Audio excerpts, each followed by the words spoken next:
Qendra shëndetësore e Finikit ka 8 fshatra në varësi administrative. Por gjatë muajve të verës u jep shërbimin parësor shëndetësor emigrantëve që kthehen në vendlindje, si dhe vizitorëve të shumë në monumentet e kulturës dhe të natyrës, në bujtinat e shumta apo restorantet e zonës. Drejtori i kësaj qendre shëndetësore, mjeku Ermal Kopo, shprehet se virusat e stinës shfaqen zakonisht javën e dytë të korrikut. Muaj qershor, po themi, dhe fillimi i muajit korrik nuk ka patur në smundshmëri në rritje kjo periudhë.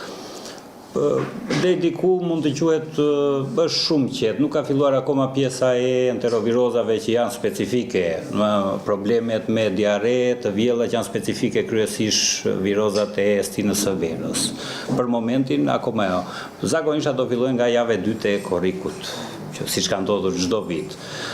Nuk mund të themi që ka pasur ndonjë ngarkesë apo fluks të shtuar deri më sot. Ambulancat janë të pajisura të gjitha me shërbimet bazë.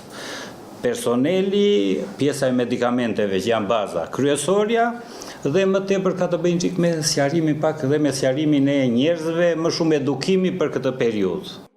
Megjithatë, mjeku Kopo deklaron se nuk disponojnë ilaçet antidot, ka pickemi qarpërimit dhe i merri mangës së zezë. Në raste të tilla, mjekimi jepet në spitalin Petronaku të qytetit Sarandës, vetëm 15 minuta me makinë larg fshatit të Finikit.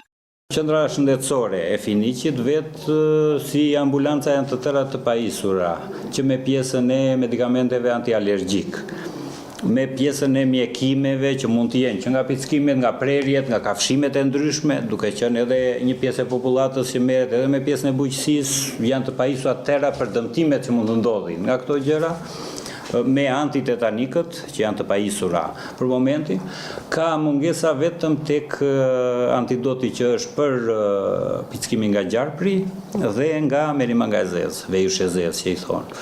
Ato është pak e pamundur dhe ka qenë e pamundur në bazë të fondeve sepse ato kushtojnë shumë. Fluksi i kthimit të emigrantëve në vendlindje, por edhe i vizitorëve, arrin kulmin në 10 ditësin e dytë të gushtit.